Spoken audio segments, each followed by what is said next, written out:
Welcome to Don Public School and College. So, grade 7, it is your lecture number 6, Biochem of chapter number 1.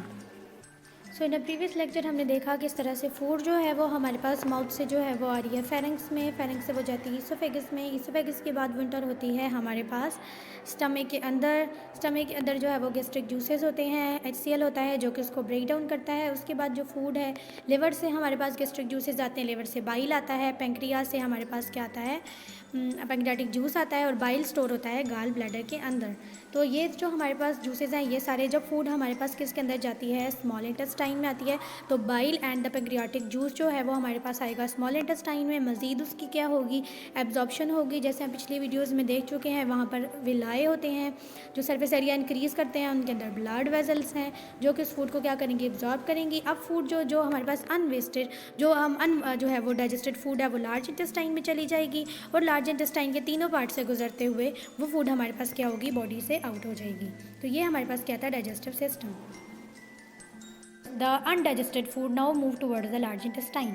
वो food जो कि हमारे पास small intestine में से absorb हो गई थी, अब उसमें से जो फूड अनडाइजेस्टेड रह गई है वो हमारे पास मज़ीद डाइजेस्ट नहीं हो रही, वो हमारे पास फूड किसके अंदर आ जाएगी, लार्ज इंटेस्टाइन में आएगी।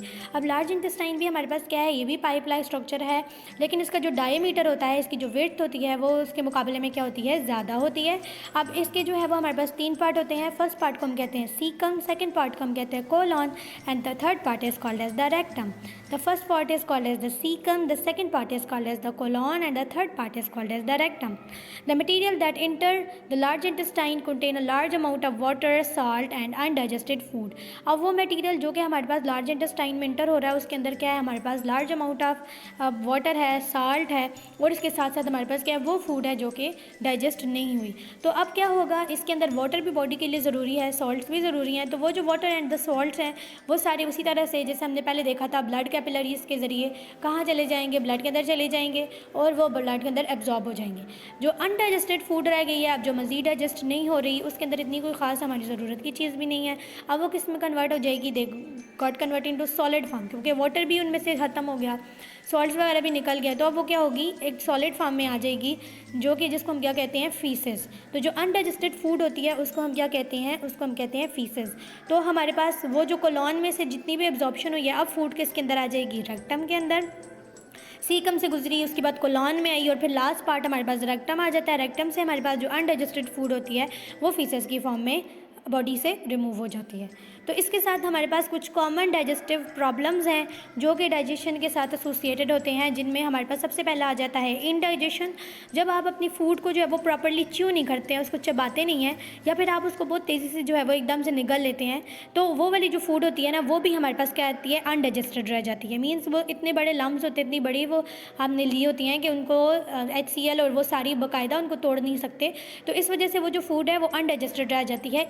इस कंडीशन को, जिसमें फूड जो है वो आपने प्रॉपर्ली च्यू नहीं की जो है वो या निगल ली है और आपकी फूड अनडाइजेस्टेड रह गई है, इस कंडीशन को हम कहते हैं, this is called as the indigestion of food, कि आपको जो है वो बदहजमी होगी है, इनडाइजेशन होगी है। ठीक है, अब हमारे पास इसके नतीजे में क्या होगा कि स्टमक क्या करता है ना कि फिर इस फूड को डाइजेस्ट करने के लिए लार्ज अमाउंट में गैस्ट्रिक जूस को क्या करता है, प्रोड्यूस करता है। अब जब गैस्ट्रिक जूस लार्ज अमाउंट में रिलीज़ होगा तो अब हमारे पास क्या होगा कि वो जो गैस्ट्रिक जूस है समटाइम ऐसा होता है कि वो आपके ईसोफेगस की तरफ जो है वो मूव करके आ जाता है।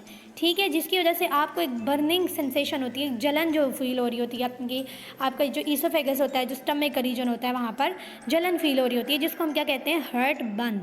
ठीक है जी, तो अगर जो है वो इस फूड को जो कि अनडाइजेस्टेड फूड रह गई थी, इसको एब्जॉर्ब करने के लिए जब आपका स्टमक जो है वो लार्ज अमाउंट में गैस्ट्रिक जूस रिलीज़ करेगा तो कुछ गैस्ट्रिक जूस आपकी ईसोफेगस की तरफ आ जाएगा और वहाँ पर बर्निंग सेंसेशन काज करेगा, जलन का एहसास होगा, इन्फ्लेमेशन होगी, तो उसको हम क्या कहते हैं, हर्ट बर्न। ठीक है जी, अब इंडाइजेशन को हम कैसे क्योर कर सकते हैं, ख़त्म कर सकते हैं, तो आप क्या करें जी, आप ऐसी मेडिसिन यूज़ करें जिनके अंदर हमारे पास क्या हो, एसिड को न्यूट्रलाइज़ का मतलब एसिड के बजाय उनके अंदर बेस हो।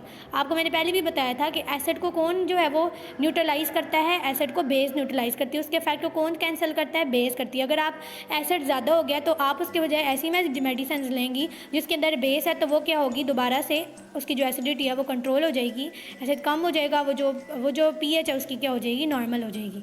तो आप ऐसी मेडिसिन यूज़ करें जिनके अंदर हमारे पास क्या होगा, जिनके अंदर हमारे पास न्यूट्रलाइजिंग इफेक्ट ऑफ एसिड हो, मीन उनके अंदर कोई बेस हो, तो आपके पास क्या होगा कि आपकी जो ये इंडाइजेशन है वाली कंडीशन है, हार्ट बर्न की कंडीशन है, वो हमारे पास क्या हो सकती है, ठीक हो सकती है। तो ये आपको कुछ फिगर्स हैं जिनके ज़रिए आपको नज़र आ रहा होगा कि इस तरह से जो है वो जब ज़्यादा गैस्ट्रिक एसिड प्रोड्यूस हो जाता है तो इस तरह की हमारे पास जो है वो हार्ट बर्न की कंडीशंस होती है। तो ये जो सारा आपका जो आपने पढ़ा डाइजेस्टिव प्रॉब्लम, इसको हम क्या कहते हैं, इंडाइजेशन।